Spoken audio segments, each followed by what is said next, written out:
નમસ્કાર, મંતવ્ય ન્યૂઝમાં આપનું સ્વાગત છે। હું છું કુંજ। નજર કરીશું મહત્વપૂર્ણ ખબરો પર। સંસદના શિયાળુ સત્ર 17 ડિસેમ્બરે one nation one election bill લોકસભામાં રજૂ કરવામાં આવ્યું। કેન્દ્રીય કાયદા મંત્રી અર્જુન રામ મેઘવાલ સૌપ્રથમ વન નેશન વન ઇલેક્શન માટે 129મું બંધારણ સંશોધન બિલ રજૂ કર્યું। વોટિંગ સમયે ભાજપના 20થી વધુ સાંસદો ગૃહમાં હાજર ન હતા। ભાજપે તેના લોકસભા સભ્યોને ગૃહમાં હાજર રહેવા માટે 3 લીટીનો વ્હીપ જારી કર્યો। One nation one election bill રજૂ કર્યા બાદ સાંસદોને તેના પર બોલવા માટે સમય આપવામાં આવ્યો। ઘણી પાર્ટીઓએ વાંધો ઉઠાવ્યા પછી બિલને ફરીથી રજૂ કરવા માટે ઇલેક્ટ્રોનિક મતદાન થયું। પક્ષમાં 220 અને વિપક્ષમાં 149 મત પડ્યા। સ્પીકરે કહ્યા બાદ સ્લીપ મતદાન કરતા પક્ષમાં 269 અને વિપક્ષમાં 198 મત પડ્યા। કાયદામંત્રી મેઘવાલે ફરીથી બિલ રજૂ કર્યું હતું।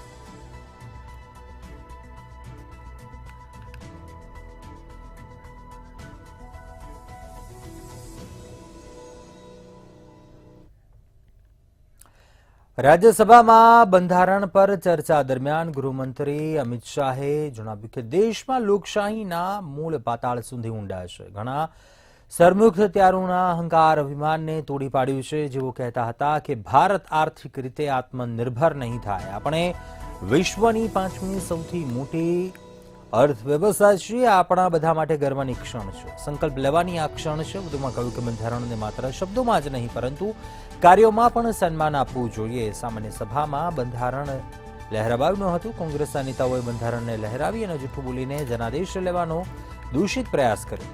બંધારણ બતાવવાની વાત નથી, બંધારણ આસ્થા આદરની વાત છે।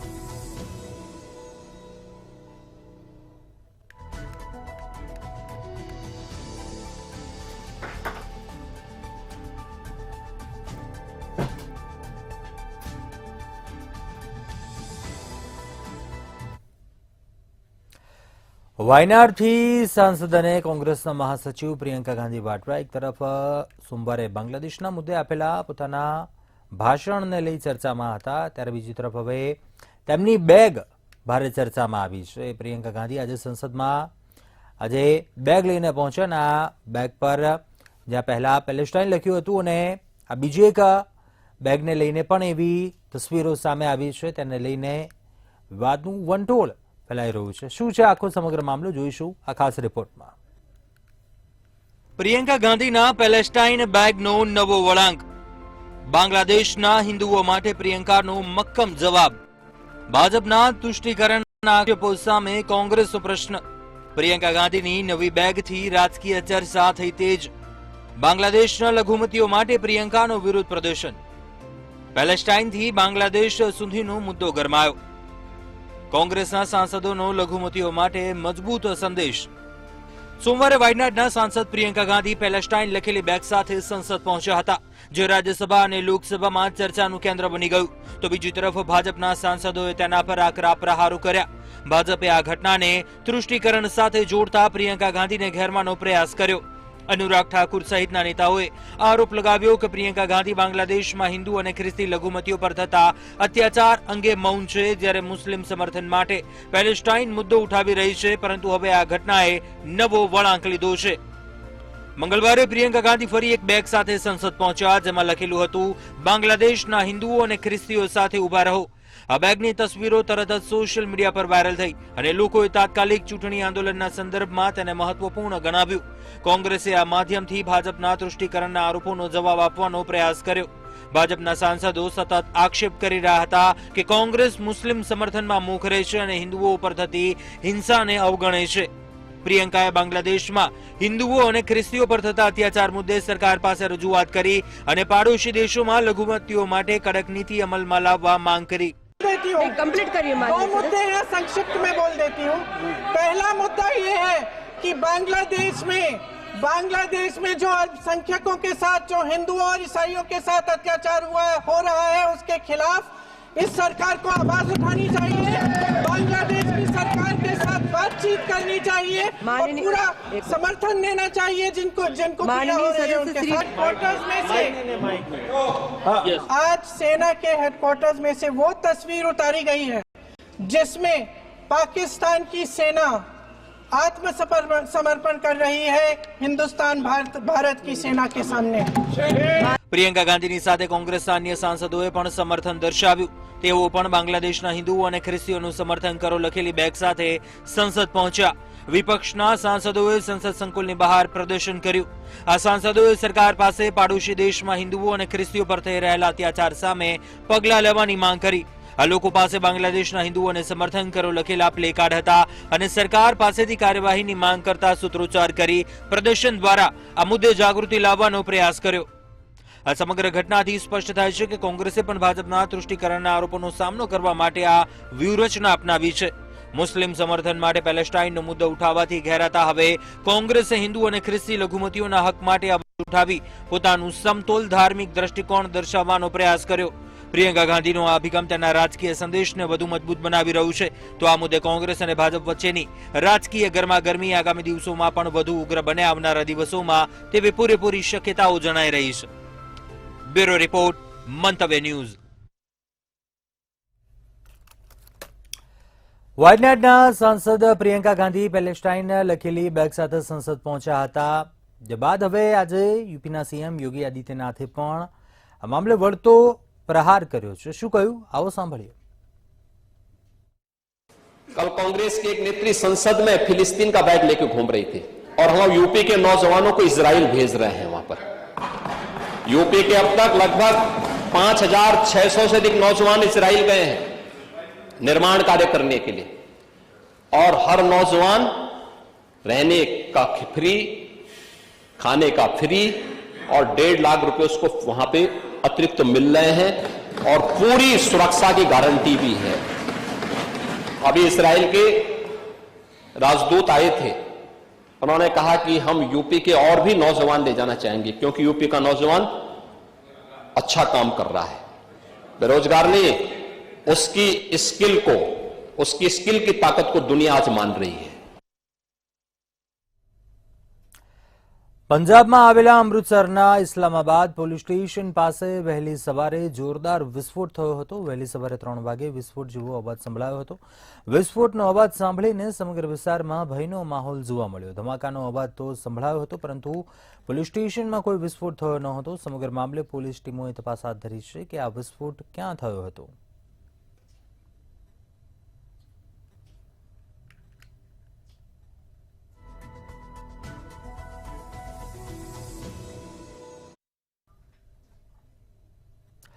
મધ્યપ્રદેશની રાજધાની ભોપાલમાં મંગળવારે રોડ કિનારે પાર્ક કરેલી મારુતિ વાનમાં વિસ્ફોટ થયો હતો. એલપીજી સિલિન્ડર પર ચાલતી વાન આગમાં લપટાયેલી જોવા મળી હતી. જોકે ડ્રાઈવર સમયસર નાસી છૂટવામાં સફળ રહ્યો હતો. અન્ય કોઈ જાનહાનિ થઈ ન હતી.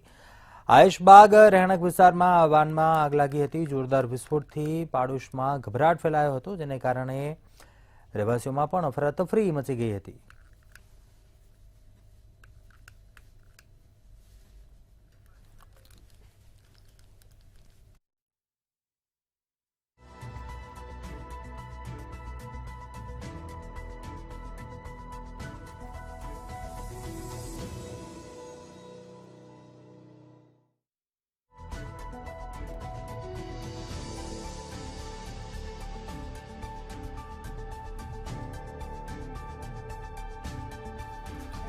ભોપાલમાં કારમાં આગ લાગવાનો બનાવ સામે આવ્યો હતો. જ્યાં એલપીજી સિલિન્ડર પર ચાલતી વાનમાં અચાનક જ આગ ભભૂકી ઉઠી હતી. જોકે રાહતની વાત એ છે કે કોઈ ઈજાગ્રસ્ત થયું ન હતું, કોઈને ઈજા પહોંચી ન હતી.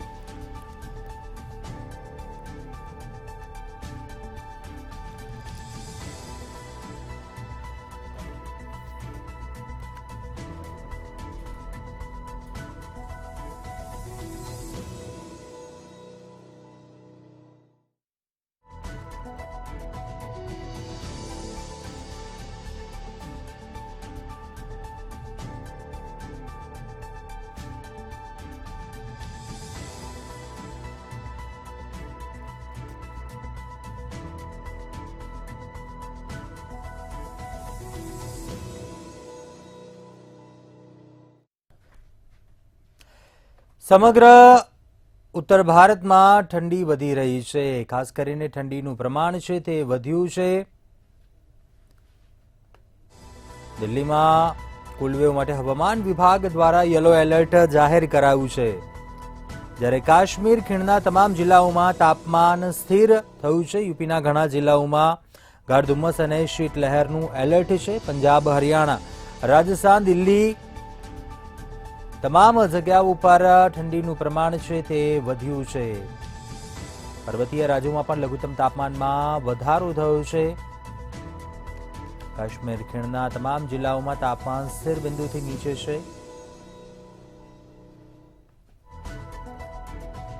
ત્યારબાદ લઘુત્તમ તેમજ મહત્તમ તાપમાનમાં ઘટાડો થશે આવનારા દિવસોમાં. યુપીની વાત કરીએ તો આજથી પવનની દિશા બદલાશે, જેને કારણે શિયાળો ઓછો થશે, જ્યારે ઘણા જિલ્લાઓમાં પણ સ્થિતિ છે તે બદલાશે આવનારા સમયમાં. હરિયાણાના 14 જિલ્લામાં કોલ્ડ વેવ અને ધુમ્મસનું યલો એલર્ટ જારી કરાયું છે. તામિલનાડુના દરિયાકાંઠાના વિસ્તારોમાં પણ ક્યાંક સ્થિતિ વરસાદની સંભાવના છે. હવામાન વિભાગે પણ સંભાવના જાહેર કરી છે. બુધવારે પણ તામિલનાડુ, પોંડુચેરી, કરાઈકલમાં હળવો વરસાદ થવાની સંભાવના છે.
અમેરિકાના વિસ્કોન્સિનમાં મેડિસિનની એક સ્કૂલમાં થયેલા ગોળીબારમાં શંકાસ્પદ હુમલાખોર સહિત 3 લોકોના મોત નીપજ્યા. ઘટનામાં અન્ય 6 લોકો ઘાયલ થયા.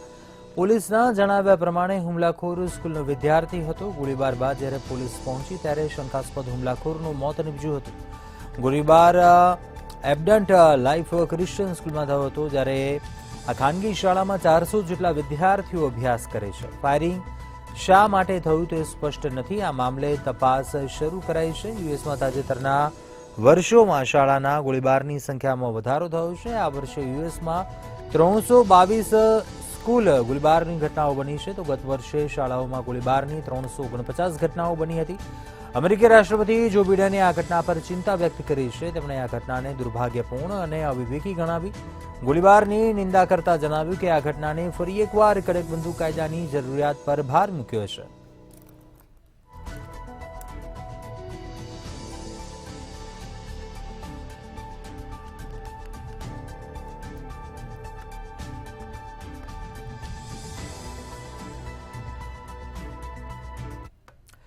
મધ્યપ્રદેશના અમરકંટકથી માં નર્મદાની પરિક્રમા કરવા માટે નીકળેલા પરિક્રમાવાસીઓ નર્મદાના તિલકવાડા ખાતે આવી પહોંચ્યા હતા. માં નર્મદાની આ પરિક્રમા દેવઉઠી 11થી શરૂ થાય છે. ભક્તો માટે તિલકવાડા નજીક પરિક્રમા માર્ગ પર રહેવાની તથા ભોજનની સુવિધા ઉપલબ્ધ કરાઈ છે. ત્યાંથી ભક્તો આગળ રેંગન, વાસણ, અક્તેશ્વર થઈ શૂરપાણેશ્વર જંગલોમાંથી પસાર થઈને ગરુડેશ્વર પહોંચી ભરૂચ તરફ જવા રવાના થશે. 3600 કિલોમીટરની શરૂ કરેલી આ પરિક્રમા 5 થી 6 મહિનામાં પૂર્ણ કરીને અમરકંટક પહોંચીને ત્યાંથી ઓમકારેશ્વર જતા હોય છે અને ઓમકારેશ્વર પહોંચતા નર્મદા પરિક્રમા પૂર્ણ થાય છે. મિત્રો હું છું વસીમ મેમન અને આપ જોઈ રહ્યા છો મંતવ્ય ન્યૂઝ. આજે અમે ઊભા છે નર્મદા જિલ્લાના તિલકવાડા નર્મદા નદી કિનારે. જે આપને જણાવ્યું હતું કે હાલમાં નર્મદાની મોટી પરિક્રમા શરૂ થઈ ગઈ છે. મધ્યપ્રદેશના અમરકંટકથી શરૂ થતી આ નર્મદા પરિક્રમા અંદાજિત 3600 કિલોમીટરની હોય છે અને આ પરિક્રમા પૂર્ણ કરવા માટે 5 થી 6 મહિનાનો સમય લાગે છે. ત્યારે હાલ દેવ ઉઠી એકાદશીના દિવસે મધ્યપ્રદેશના અમરકંટકથી શરૂ કરેલી માં નર્મદા પરિક્રમા કરતા પરિક્રમાવાસીઓ આજે નર્મદાના તિલકવાડા ખાતે આવી પહોંચ્યા છે. ત્યારે આ નર્મદા પરિક્રમા વિશે આપણે અહીંયા આપણી સાથે પરિક્રમાવાસી ઉપસ્થિત છે, એમની પાસે આપણે જાણીએ. જી આપને कहाँ से ये नर्मदा परिक्रमा शुरू किया था और ये नर्मदा परिक्रमा के बारे में आप महत्व के बारे में बताइए. हमने हमारे ओमकारेश्वर से ये परिक्रमा चालू की है और ये हमें त्रिपुरी पूर्णिमा से 15 तारीख को ये परिक्रमा उठाई है और ये मार्कंड ऋषि ने भी परिक्रमा की है और ये परिक्रमा कोई 1 साल की करते हैं, कोई 3 साल 1 महीना 13 दिन की करते हैं. हमने ये परिक्रमा हमारे 6 महीने की होगी ऐसा सोचकर ये चालू किए. आपको रास्ते में क्या अनुभव हुआ, आपको व्यवस्था कैसी लगी रास्ते में? रास्ते में हमारी व्यवस्था भी सब अच्छी होती है. कोई भी आता है, नर्मदा मैया किसी को भूखे नहीं रहने देती. कहाँ भी जाओ कोई भी आता है, रास्ता भी दिखाता है, भोजन के लिए भी बुलाता है. कोई किसी को कोई तकलीफ नहीं है. ત્યારે આપે જોયું કે અહીંયા જે પરિક્રમા કરતા પરિક્રમાવાસી આવ્યા છે તેમણે જણાવ્યું કે રસ્તામાં પરિક્રમાવાસીઓ માટે જોરદાર વ્યવસ્થા કરવામાં આવી છે. ત્યારે આપણે અહીંયા તિલકવાડા આશ્રમ ખાતે અહીંયા સ્વામીજી ઉપસ્થિત છે. આ સ્વામીજી સાથે આપ નર્મદા પરિક્रमा વિશે આપણે જાણીએ. स्वामीजी, ये नर्मदा परिक्रमा जो हाल आ रहे हैं बड़ी संख्या में, तो ये परिक्रमा के बारे में आप महत्व के बारे में क्या कहोगे?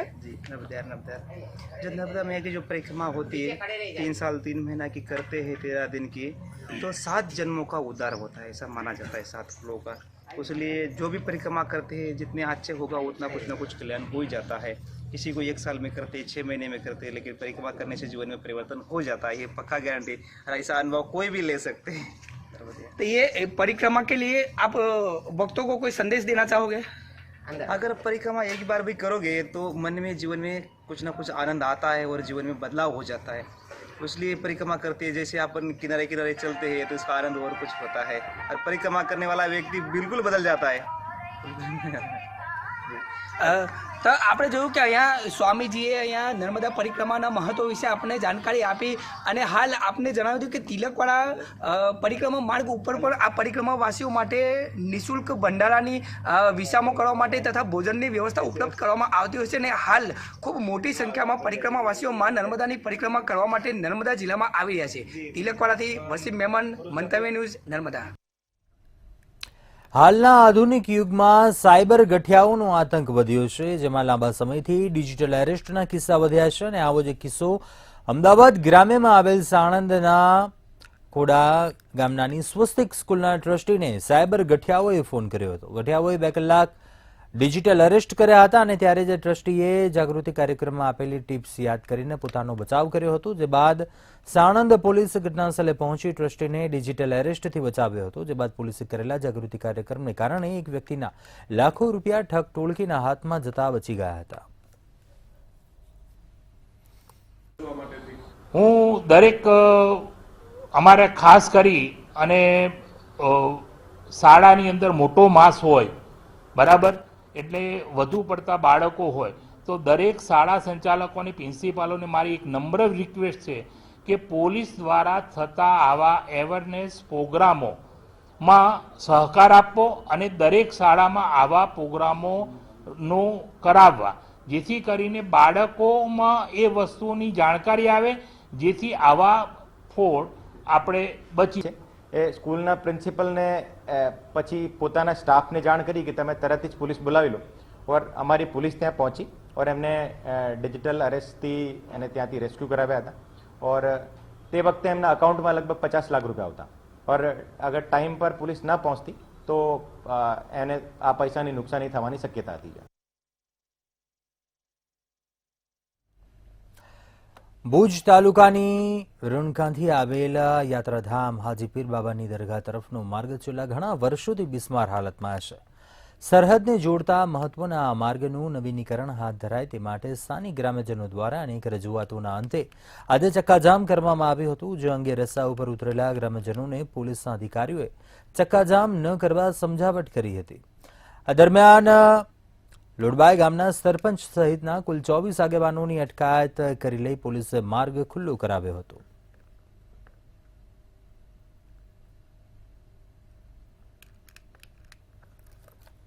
જેના કારણે અહીંયાના 16 થી 17 ગામોને આવવા જવામાં તકલીફ પડી રહી છે. સ્થાનિક લોકોને નખત્રાણા કે ભુજ સુધી જવું હોય તો આ 16 કિલોમીટરની અંદર 1.5 થી 2 કલાક જેટલો રસ્તો ટાઈમ નીકળે છે. તેમજ એમરજન્સીમાં કોઈ પણ બીમાર માણસને હોસ્પિટલે પહોંચાડવું હોય તો પણ આની અંદર ઘણી બધી તકલીફ થઈ રહી છે. કેટલીક પ્રસ્તુતિ માતાઓ એમ્બ્યુલન્સની અંદર પ્રસ્તુતિ થઈ જાય છે આ રસ્તાના કારણે. એવી બધી સિચ્યુએશન ઊભી થઈ છે, જેના કારણે આજે અમે આંદોલન કર્યો હતો. એના પહેલા અમે કલેક્ટર સાહેબ શ્રી તેમજ સ્થાનિક જેટલો પણ સરકારી તંત્ર છે લેખિત પણ આપ્યો હતો. રાજ્યમાં શિક્ષણ જગતના નામે કરોડોનો ખર્ચ કરવામાં આવે છે, છતાં ડિજિટલ ગુજરાતની 3400થી વધુ શાળામાં ઇન્ટરનેટની સુવિધાનો અભાવ છે. રાજ્યની સંખ્યાબંધ શાળાઓમાં બાળકોને ભણાવવા કોમ્પ્યુટર શિક્ષક નથી, તો કેટલીક શાળાઓમાં ઇન્ટરનેટ સુવિધા વગર કોમ્પ્યુટર ધૂળ ખાઈ રહ્યા છે. ગુજરાતની 34,699 સરકારી શાળા, જેમાંથી 32,681 શાળાઓમાં ઇન્ટરનેટની સુવિધા હજુ પણ નથી.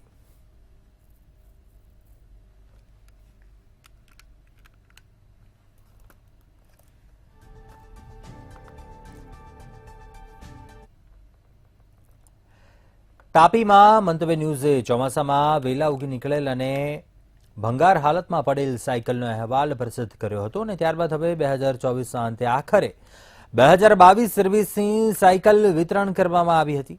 વિદ્યાર્થીઓ માટે જોખમી ભંગાર હાલતમાં સાયકલોનું વિતરણ કરવામાં આવ્યું છે, ત્યારે સાયકલોનું વિતરણ થતા અનેક સવાલો ઊભા થયા છે.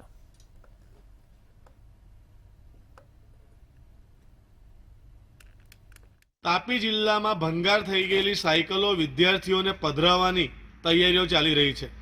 અત્યારે સોનગઢમાં નિવાસી સ્કૂલની બાજુમાં મોટી સંખ્યામાં, હજારોની સંખ્યામાં સાયકલો અહીં પડેલી દેખાય છે.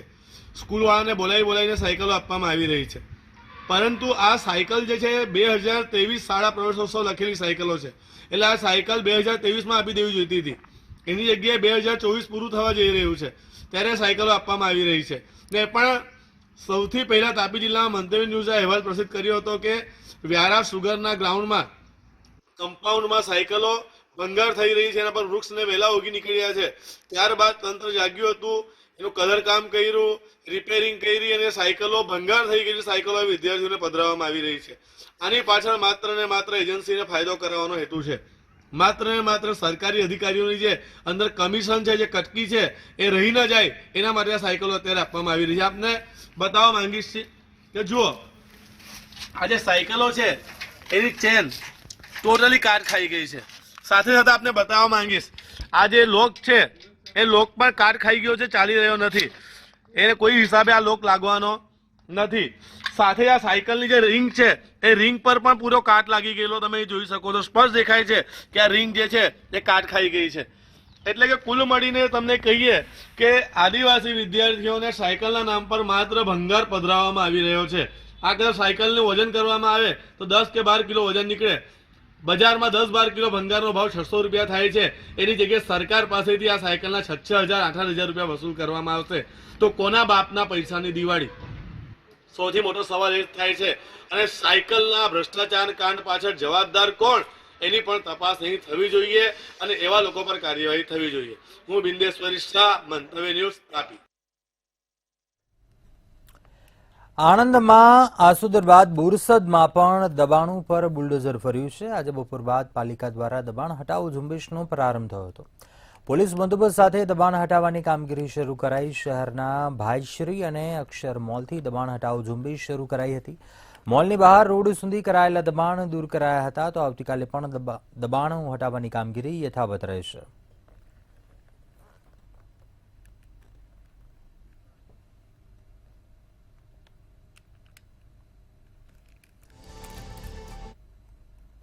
અત્યારે હાલ બુલેટિનમાં બસ આટલું. વધુ સમાચારો માટે આપ જોતા રહો મંતવ્ય ન્યૂઝ. નમસ્કાર.